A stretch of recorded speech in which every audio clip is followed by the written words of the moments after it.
Buenos días, les habla la doctora Laura Mendoza y vamos a continuar con las clases de fisiología endocrina. El día de hoy vamos a hablar de páncreas endocrino, de la fisiología del páncreas endocrino. Este es un tema muy importante, por favor presten bastante atención a esta clase porque tiene una relación directa con la diabetes. Y la diabetes es el pan de cada día de todo el personal de salud, nos involucra a todos por igual. Entonces, es una clase sumamente importante. Dentro de los objetivos específicos tenemos señalar las hormonas producidas por los islotes de Langerhans, que es el páncreas endocrino, reconocer los efectos biológicos de la insulina y el glucagón, describir la regulación de la secreción de insulina y glucagón, diferenciar la participación de las diferentes hormonas en la regulación de la glucemia, reconociendo las fluctuaciones fisiológicas de sus valores, describir las características de una curva de tolerancia oral a la glucosa.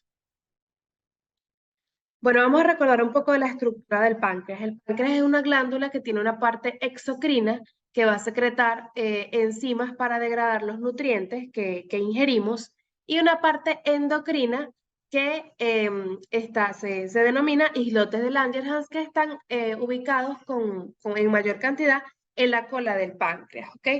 Los islotes de Langerhans tienen varias células, las células alfa que producen glucagón, que es una hormona hiperglucemiante, las células beta que producen insulina, que es la única hormona hipoglucemiante, es decir, que disminuye la glucemia.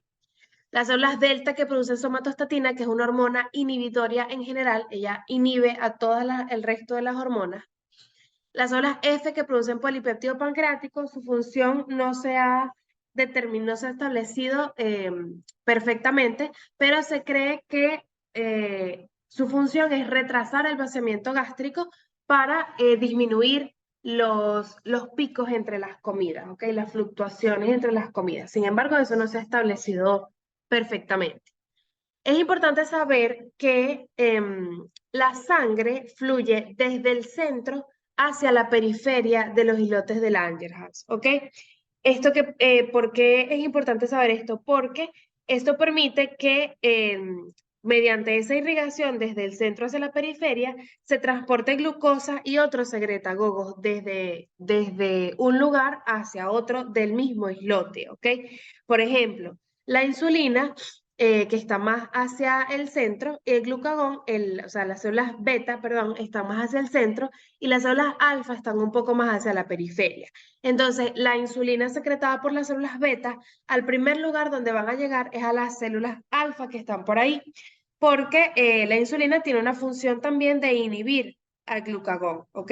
Entonces, hay una comunicación paracrina dentro del mismo islote para coordinar la homeostasis de la glucosa, ¿ok? Entonces, el glucagón estimula la secreción de insulina y estimula la secreción de somatostatina como una regulación de la hiperglicemia, ¿verdad?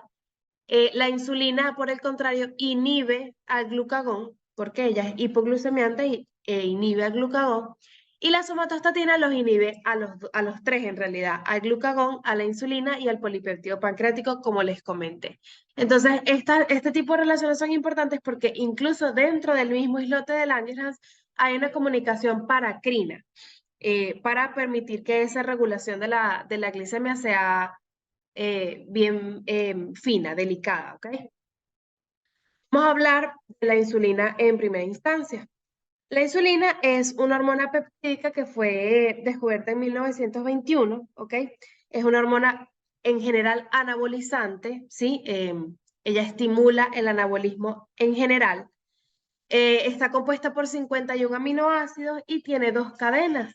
La proinsulina es una cadena completa, ¿verdad? Que cuando se corta y se convierte en insulina tiene dos cadenas, una A y una B, unidas por puentes disulfuro, ¿ok? La vida media de la insulina es de 5 minutos y si se fijan, la proinsulina es una cadena completa, pero cuando yo la corto aquí y aquí, ¿verdad?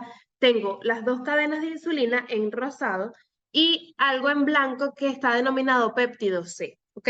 El péptido C es muy importante porque él se secreta de manera equimolar con la insulina, es decir, una unidad de insulina, una unidad de péptido C.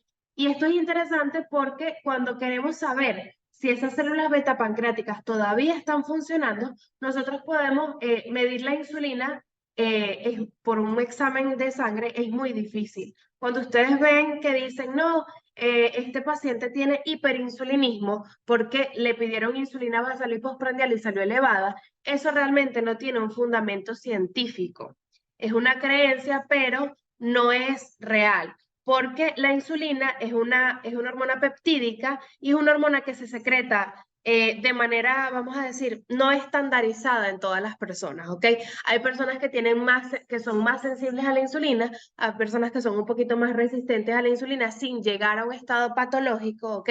Además que la insulina se secreta en respuesta a las cargas de glucosa que llegan al páncreas, ¿ok? Y eso tiene mucho que ver con la dieta.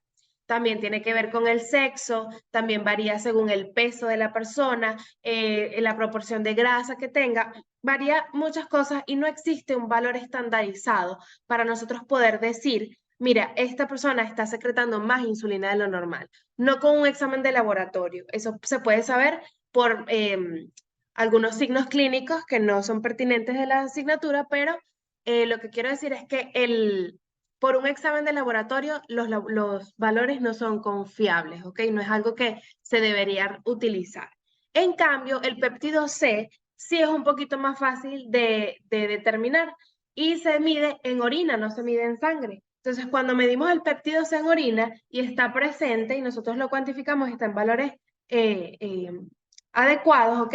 Significa que las células beta pancreáticas todavía están trabajando. Y no es para diagnosticar hiperinsulinismo ni resistencia a la insulina ni nada por el estilo, sino para yo saber, es útil para saber que esa célula beta pancreática todavía está funcionando y yo puedo indicar algunos medicamentos para estimularla, ¿ok? En caso de los pacientes que tienen diabetes, ¿sí?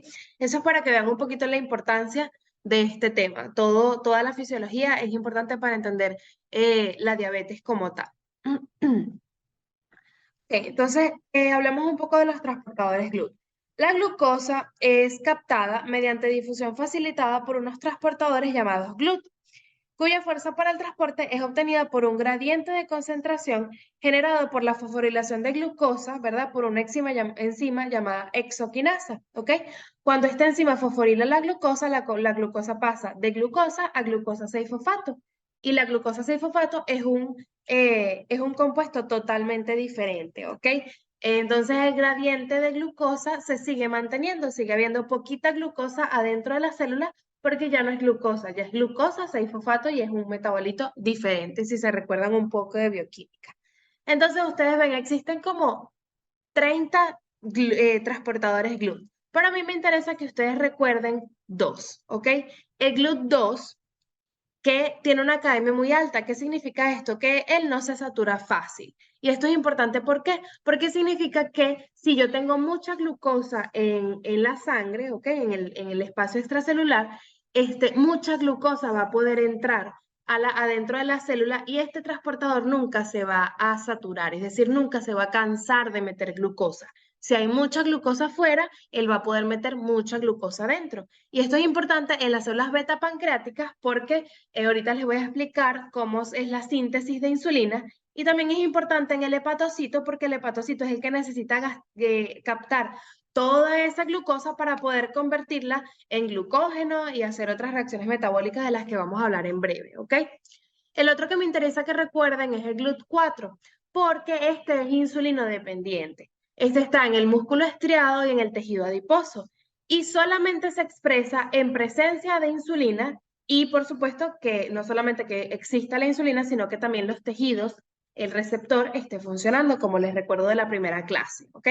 Entonces, se expresa en la membrana nada más cuando hay insulina y la insulina está cumpliendo su función y en caso del ejercicio. Por eso es que es importante que las personas diabéticas hagan bastante ejercicio, porque este GLUT4 solamente se expresa cuando en estas dos ocasiones y es importante para la captación de glucosa en el músculo y en el tejido adiposo, que son uno de los principales órganos que van a disminuir la glicemia, la concentración de glucosa extracelular.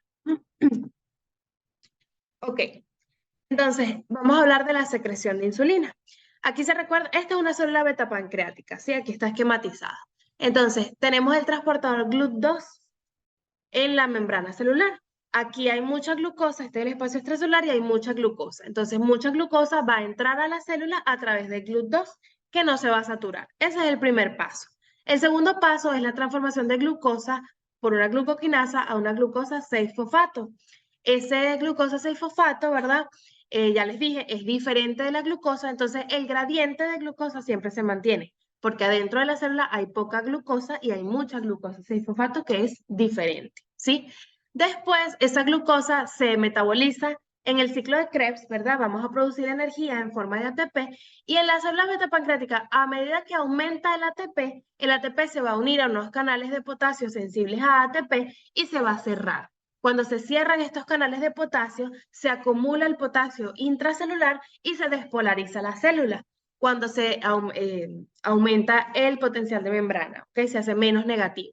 Cuando se despolariza la célula, entonces va a abrirse los canales de calcio sensible a voltaje y el calcio va a entrar a la célula. Cuando este calcio entra a la célula, se fija a los gránulos que contienen insulina y estos se fusionan con la membrana y secretan la insulina.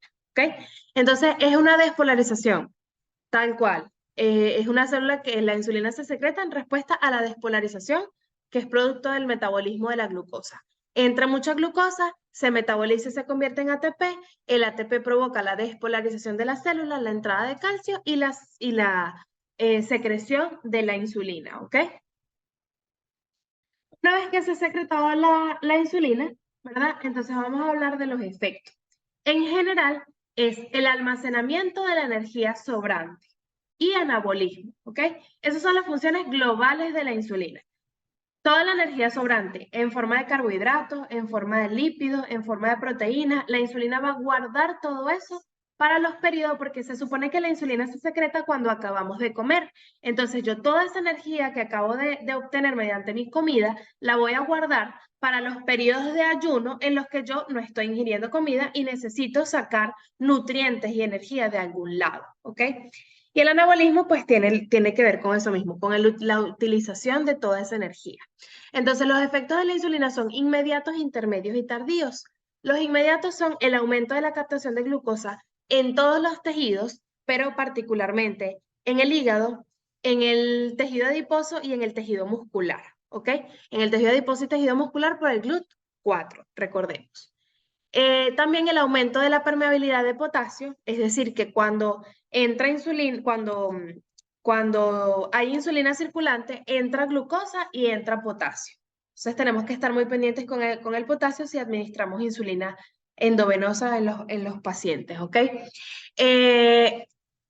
Los efectos intermedios son la fosforilación de enzimas que participan en rutas metabólicas para estimular o para inhibir dichas rutas, que las vamos a ver ahorita en breve.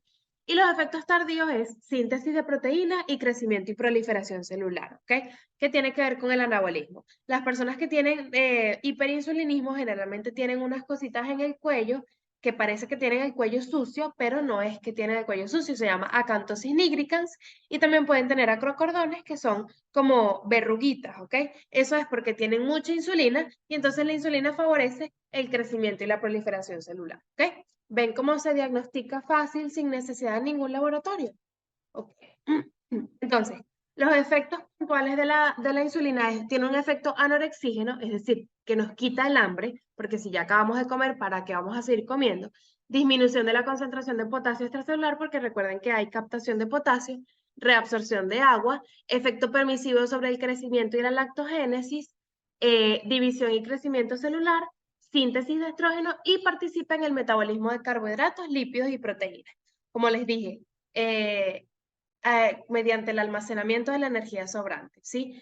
Con los carbohidratos se convierte, es una hormona hipoglucemiante. Con los lípidos favorece el almacenamiento de los lípidos y de hecho si hay demasiados carbohidratos, esos carbohidratos se van a convertir en lípidos para yo poder utilizarlos después como una fuente secundaria de energía y el anabolismo proteico también está presente, ¿ok?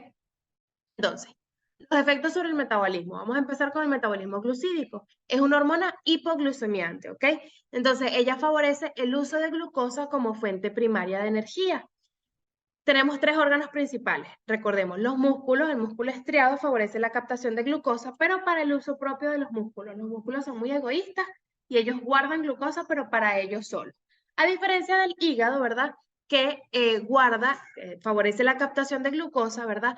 Pero para la utilización de otros órganos, ¿ok? Porque el hígado vamos a favorecer la glucogenogénesis, es decir, la síntesis de glucógeno, que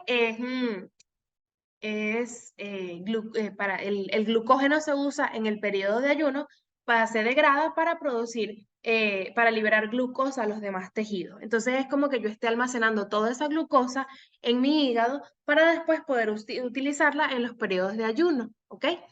Y en el tejido adiposo se favorece la captación de glucosa también, ¿ok? Entonces, músculo y tejido adiposo, captación de glucosa por el transportador GLUT4, y en el hígado también captación de glucosa y glucogenogénesis para poder guardar todo ese exceso de glucosa que yo tengo.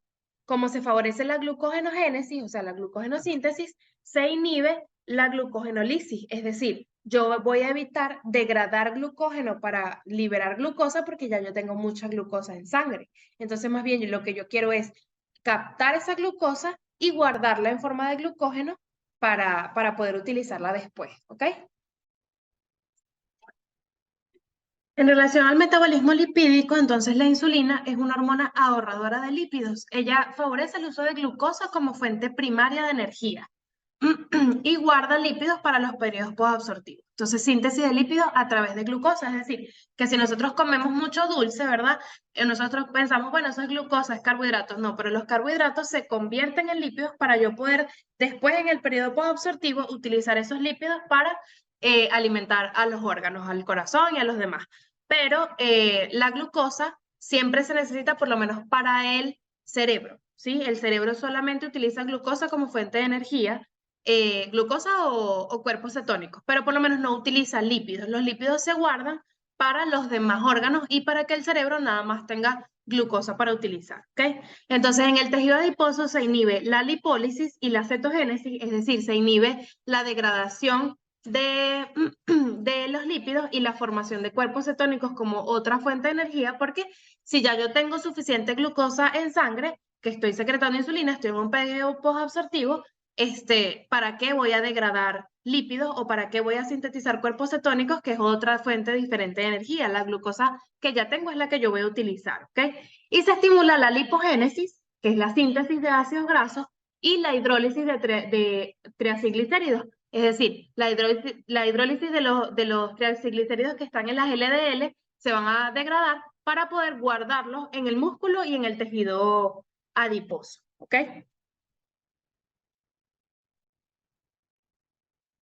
Los efectos en el metabolismo proteico, ella tiene un anabolismo proteico, ¿verdad? En el músculo favorece la captación de aminoácidos, también la menor liberación de aminoácidos a la circulación. Generalmente los aminoácidos, si se liberan, es para favorecer la gluconeogénesis y nosotros no necesitamos degradar los aminoácidos y las proteínas que son tan importantes para nosotros para convertirlo en algo que se supone que es tan fácil de conseguir como la glucosa. Entonces, mayor captación de aminoácidos y menor liberación de aminoácidos por el músculo. Favorece la síntesis de proteína y un menor catabolismo proteico, ¿ok?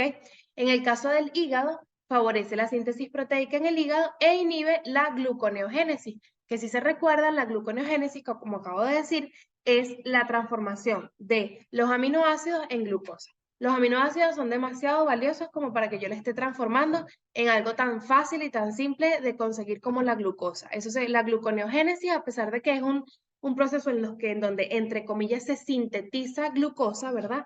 Es un proceso catabólico y no anabólico porque yo estoy degradando algo muy importante como es las proteínas en algo que no es tan importante como la glucosa, ¿ok? Ok, entonces la regulación de la insulina. La secreción de insulina basal es más o menos de una unidad por hora y puede llegar incluso a 400 unidades por día de acuerdo al aumento de los periodos postprandiales, ¿ok? Ella está estimulada por el aumento de nutrientes, la secreción de GLP y GIP, que son llamadas incretinas, eso lo vamos a profundizar ahorita, estimulada por la el GH, el cortisol, el glucagón, la acetilcolina, los beta-adrenérgicos, la colecistoquinina, BIP, gastrina secretina, sulfonilurias, que es un tipo de medicamento, el óxido nítrico y la L-arginina. Y el principal estímulo para la secreción de glucosa, de insulina, por supuesto, es la hiperglucemia, ¿ok? En la inhibición, ¿verdad? Ella está inhibida por el ayuno, la somatostatina que inhibe a todo el mundo, leptina, galanina, adrenalina y noradrenalina por su efecto alfa-adrenérgico. Y por supuesto, el principal estímulo para la inhibición de la secreción de insulina es la hipoglucemia, ¿ok?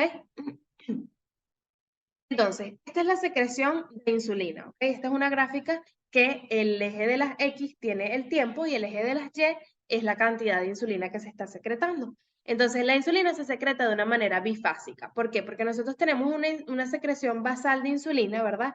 Que está un poquito baja. Y luego aquí cuando dice 0.5 minutos es porque acabamos de comer. Entonces, apenas estamos comiendo, se absorben los carbohidratos y 3 a 5 minutos después del aumento de la glicemia, ¿verdad? Aumenta, es la primera fase, y aumenta la secreción de insulina por la insulina que ya estaba preformada, o sea, la insulina que yo tenía guardada en mis gránulos y simplemente la voy a secretar, ¿ok? Es un pico muy rápido. Después, como a los 10 minutos, después del aumento de la glicemia, ¿verdad? La secreción de insulina ven que empieza a bajar y baja y baja y baja y baja, ¿ok? Porque ya se me está acabando la insulina que yo tenía preformada, ¿ok? Después entonces vuelve a aumentar en una segunda fase, ¿verdad? Que si se fijan, empieza a aumentar poco a poco y hace una meseta. ¿Por qué? Porque 15 minutos aproximadamente después del estímulo de la hiperglucemia, si todavía persiste, es decir, si todavía tenemos mucha glucosa en sangre, entonces la secreción vuelve a aumentar y alcanza una meseta, es decir, se mantiene en el tiempo, porque yo empiezo a formar insulina de nuevo. Empiezo a producir insulina, insulina, insulina, insulina, y nunca voy a dejar de producir insulina hasta que la glicemia empiece a bajar. Cuando la glicemia empieza a bajar, entonces ya la secreción de insulina vuelve a disminuir, ¿ok? Pero si la glicemia se mantiene elevada, porque, por ejemplo, yo secreto mucha insulina, pero la insulina no está funcionando porque el receptor está dañado, ¿verdad? Entonces, yo voy a seguir secretando insulina todo el tiempo. ¿Ok? Y también voy a seguir con el estímulo de la hiperglicemia, ¿sí? Ok. Entonces hablemos un poco de lo que les mencioné del efecto incretina. Las incretinas son secretadas por las células K del duodeno, que secretan GIP, y las células L del ilion, ¿ok? Que secretan GLP-1. El efecto incretina se refiere a que la administración de glucosa oral induce una mayor liberación de insulina que la glucosa endovenosa. Hicieron un experimento en el que le administraban glucosa endovenosa a un paciente y veían la secreción de insulina y ven que esta línea punteada roja que está aquí es muy bajita, ¿ok? Entonces después cuando a ese mismo paciente le administraban glucosa oral, entonces veían cómo hacía un pico mucho mayor de la secreción de insulina, llegaba incluso hasta 300 unidades y luego es que empezaba a disminuir. Entonces, ¿cuál es la diferencia entre en un mismo paciente que se sintetiza insulina tras la glucosa endovenosa versus tras la glucosa oral? Entonces, ellos empezaron a pensar que había algo en el intestino o alguna sustancia que detectaba que la glucosa oral y que no, porque cuando la estamos administrando de manera endovenosa, pues no pasa por el intestino, ya se absorbió a la sangre y listo. Entonces tenía que haber algo en el intestino que estaba estimulando directamente la secreción de insulina. Y esas son las incretinas, las GIP y las GLP-1. Entonces, cuando un paciente come, ¿ok? Y se bebió un refresco, por decirle, entonces empieza a ingerir glucosa oral, hay una mayor liberación de insulina, perdón, que cuando se administra glucosa endovenosa, ¿ok? Eso es para que ellas como que advierten al páncreas, ¿verdad? Que ya ellas se secretan en respuesta a la presencia de carbohidratos en el intestino, ¿verdad? Y entonces ya nada más con la presencia de carbohidratos en el intestino se empieza a secretar insulina para que ese pico de glucosa postprandial no sea tan fuerte. Como que ya el páncreas esté preparado y empieza a secretar insulina para que el pico de glucosa no sea muy fuerte y no tengamos una hiperglicemia postprandial muy alta, ¿ok? Ok, entonces ahora hablemos de glucagón. Glucagón es una hormona peptídica de 29 aminoácidos, ¿ok? Que tiene una vida media de aproximadamente 7 a 10 minutos. El glucagón, el proglucagón, cuando se elimina, depende de dónde se está produciendo, que se van a producir diferentes hormonas. Por ejemplo, en las células alfa de los islotes pancreáticos vamos a producir glucagón y un fragmento principal del proglucagón y nada más. Pero en las células L del intestino, como les acabo de mencionar, vamos a producir glicentina, GLP-1, que recuerden que es una incretina, y GLP-2, que también es una incretina. Entonces, por ejemplo, el GLP-1 y el GLP-2 son péptidos similares al glucagón, ese es el nombre, y se sintetizan a través del proglucagón. Los efectos del glucagón en el metabolismo glucídico estimulan la glucogenólisis y la gluconeogénesis, es decir, que es una hormona hiperglucemiante, estimula la liberación de glucosa por el intestino y el hígado, perdón, y la producción de glucosa de nuevo a través de aminoácidos, ¿ok? Inhibe la glucogenosíntesis porque si yo tengo poquita glucosa, pues no la voy a guardar, no necesito guardarla en este momento, yo más bien necesito degradar la glucosa que yo tenía guardada ya. Dentro del metabolismo lipídico, estimula la lipólisis, favorece la cetogénesis y disminuye el malonil-CoA, aumentando el transportador de carnitina 1, ¿ok? Esto significa que aumenta la velocidad de transporte de acetil-CoA a la mitocondria para que pueda ocurrir la beta-oxidación, ¿ok? Y poder utilizar los lípidos como fuente primaria de energía, porque como les digo, si ya tenemos poquita glucosa, entonces yo aparte de la glucosa necesito otra fuente de energía, que en este caso son los lípidos. Y en el metabolismo proteico promueve el catabolismo proteico, sobre todo muscular, para poder liberar esos aminoácidos y convertirlos en glucosa mediante la gluconeogénesis. ¿Okay? Entonces es una hormona catabólica en líneas generales. La regulación del glucagón, bueno, el principal estímulo para la secreción de glucagón es la hipoglucemia, pero también el ejercicio, el cortisol, las catecolaminas, efecto beta agonista, acetilcolina y aminoácidos en sangre como la alanina y la arginina, porque son los principales sustratos para la gluconeogénesis. También la colecistoquinina y la gastrina favorecen su secreción. Y está inhibido por la hiperglucemia, porque si es hiperglucemiante, ¿para qué voy a sintetizar más glucagón? También está inhibido por la insulina, el aumento de los carbohidratos, ácidos grasos libres, cetonas, somatostatina, GABA, alfa-agonista y la secretina, ¿ok? Entonces hablemos un poco de la homeostasis de la glucosa. Este es un esquema que yo hice para recordar qué es lo que sucede en los periodos postprandiales, ¿verdad? Yo tengo una ingestión, vamos a suponer que me comí una torta, ¿verdad? Y apenas yo tengo esa ingestión de carbohidratos, yo voy a tener dos cosas. Voy a tener una hiperglucemia, ¿verdad? Y voy a tener el efecto incretina porque estoy consumiendo glucosa vía oral. Tanto la incretina como la hiperglucemia van a estimular la secreción, van a estimular directamente la secreción de insulina, ¿ok? Y esa insulina se va a aumentar y va a favorecer la captación y el almacenamiento de glucosa, ¿ok? Esa captación de almacenamiento y almacenamiento de glucosa me va a causar hipoglucemia, ¿ok? Pero después de que yo ya capté y almacené toda esa glucosa, viene ya después en el periodo posabsortivo la degradación de glucosa en este periodo y eso también me va a causar hipoglucemia, ¿ok? Además, la hipoglucemia cuando ya yo tengo unos niveles de glucosa bajos, me va a favorecer la secreción de hormonas contrarreguladoras, por ejemplo, cortisol, adrenalina, glucagón, ¿verdad? Y esto me va a favorecer la hiperglicemia. Y la hiperglicemia va a favorecer la secreción de insulina y volvemos con el ciclo, ¿ok? Entonces, esa en líneas generales es la homeostasis de la glucosa. ¿Qué sucede? Aquí estamos viendo, tenemos la concentración de glucosa plasmática, aproximadamente en 90 miligramos por decilitro, y ya cuando tenemos 90, más o menos 80 miligramos por decilitro, se va a inhibir la secreción de insulina porque ya no tenemos hiperglicemia, ya estamos normoglucémicos, progresando hacia la hipoglucemia.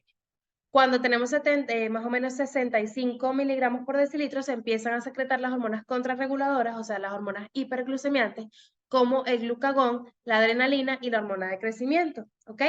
Después, por debajo de 60 miligramos por decilitro, se empieza a secretar el cortisol, y va a haber disfunción cognitiva, como lo vamos a ver en la clase que viene. El cortisol es una hormona hiperglucemiante muy potente, ¿ok? Es la hormona gluconeogénica por excelencia y es un potente hiperglucemiante. Entonces ya cuando hay disfunción cognitiva, yo necesito que esa glucosa suba rápido, porque recuerden que les dije que el cerebro solamente utiliza glucosa y cuerpos cetónicos como fuente de energía. Él no puede utilizar lípidos, entonces yo necesito subir esa glucosa para que el cerebro no se muera, ¿ok? Por debajo de 45 miligramos por decilitro ocurre el letargo, ya en 30 miligramos por decilitro coma, y por debajo ya vienen las crisis convulsivas, daño cerebral permanente y muerte, ¿ok? Entonces es debido a estos efectos nocivos sobre el cerebro que el descenso de la glicemia está finamente regulado y los mecanismos hiperglicemiantes son más potentes. Es decir, se dan cuenta que yo tengo una sola hormona hipoglucemiante, que es la insulina, y tengo por lo menos 4 hormonas hiperglucemiantes, que son las hormonas contrarreguladoras: el glucagón, el cortisol, las hormonas tiroideas, la hormona de crecimiento, la adrenalina, ¿ok? Entonces tenemos muchas hormonas hiperglucemiantes y solamente una hormona hipoglucemiante, porque la hipoglucemia es más peligrosa para la vida, tiene efectos más mortales en corto plazo que la hiperglicemia, ¿ok? Entonces, un leve descenso de la glicemia produce un aumento drástico de la secreción de glucagón y otras hormonas contrarreguladoras.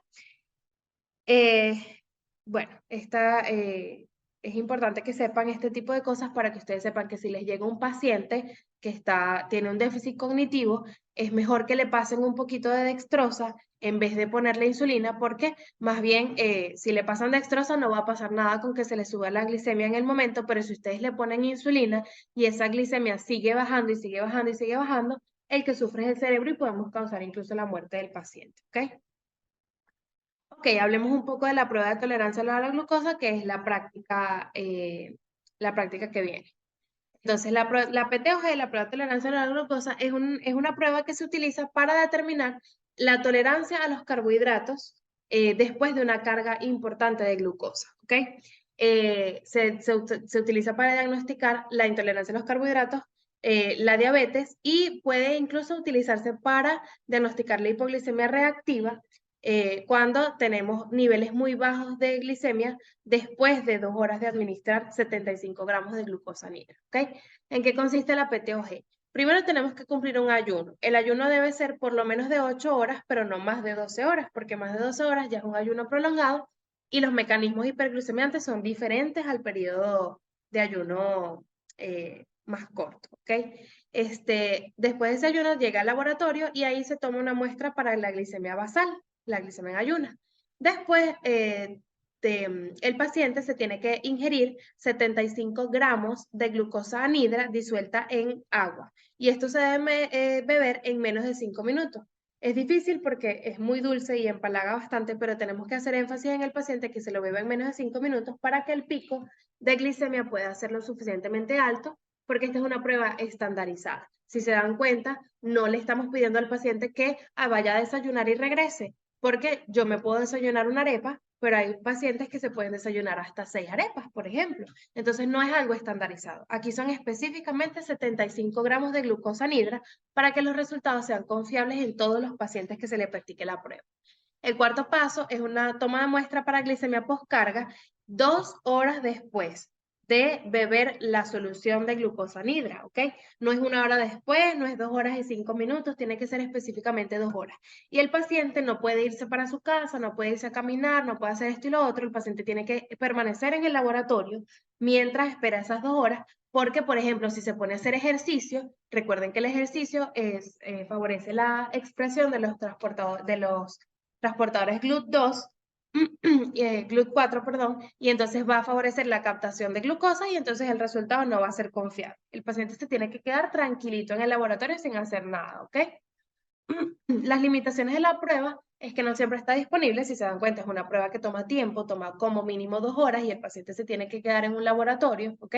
Es invasivo, costoso y consume tiempo. La glucemia tiene una variación aleatoria amplia, solo da información del estado glucémico de un sujeto en un momento dado, y un resultado normal debe confirmarse con una segunda medición, ¿ok? Porque pueden haber otros factores externos que estén afectando me estén dando un falso positivo, ¿ok?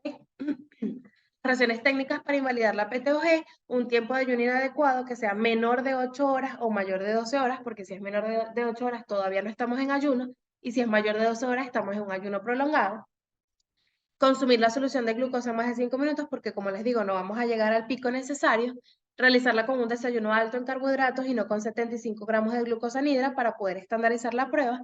Si la toma de muestra postcarga se realiza 5 minutos antes o 5 minutos después del tiempo adecuado, la toma de muestra postcarga tiene que ser a las 2 horas específicamente. Y si el paciente está bajo tratamiento antidiabético, porque por supuesto nos va a influir para la prueba. Esta es una prueba que no se utiliza en pacientes ya diabéticos conocidos, sino que se utiliza en pacientes para hacer un despistaje de intolerancia a los carbohidratos. ¿Ok? Entonces, los criterios de diabetes y prediabetes son los siguientes. Tenemos glucemia en ayunas y prueba de tolerancia a la glucosa. Esto es según la pauta de la Asociación Americana de Diabetes, ¿ok? Si se ven aquí, los criterios de diabetes y prediabetes no incluyen la medición de insulina basal ni insulina postprandial, porque, como les mencioné anteriormente, no es una medición confiable, ¿ok? El diagnóstico de diabetes y prediabetes se hace con glucemia en ayunas o con una prueba de tolerancia a la glucosa. Entonces, normal, la glucemia en ayunas menos de 100 miligramos por decilitro, es decir, 90 hasta 99 miligramos por decilitro es normal. Y después de la PTOG, 2 horas después de la carga, menor de 140, es decir, hasta 139 miligramos por decilitro. Glucemia alterada en ayunas es una glucemia en ayunas entre 100 a 125 miligramos por decilitro. Es el equivalente de lo que la gente conoce como prediabetes, pero el término adecuado es glucemia alterada en ayunas, ¿ok? Y para la PTOG no hay un valor adecuado porque es en ayunas, ¿ok? No es una PTOG. Y la intolerancia a los carbohidratos, ¿verdad? En glucemia en ayunas no aplica porque la intolerancia a los carbohidratos implica que la persona está comiendo y después vamos a medir la glucosa y tiene entre 140 y 199 miligramos por decilitro, son los valores para intolerancia a los carbohidratos. Y ya diagnóstico de diabetes es en ayunas mayor o igual a 126 miligramos por decilitro y después de una PTOG mayor o igual a 200 miligramos por decilitro. Otros criterios son la hemoglobina glicosilada mayor o igual a 6.5% o síntomas clásicos de diabetes como poliuria, polidipsia, polifagia y pérdida de peso, más una glucemia al azar mayor o igual a 200 miligramos por decilitro. Muchachos, ni siquiera que nos comamos 3 tortas, 4 refrescos y 2 arepas al mismo tiempo, tenemos que tener una glucemia al azar de 200. Eso no es normal, ¿ok? Ya eso es diagnóstico de diabetes. Bueno, muchísimas gracias por prestarme atención. Si tienen alguna pregunta me pueden contactar y la próxima clase va a ser de fisiología de las glándulas suprarrenales.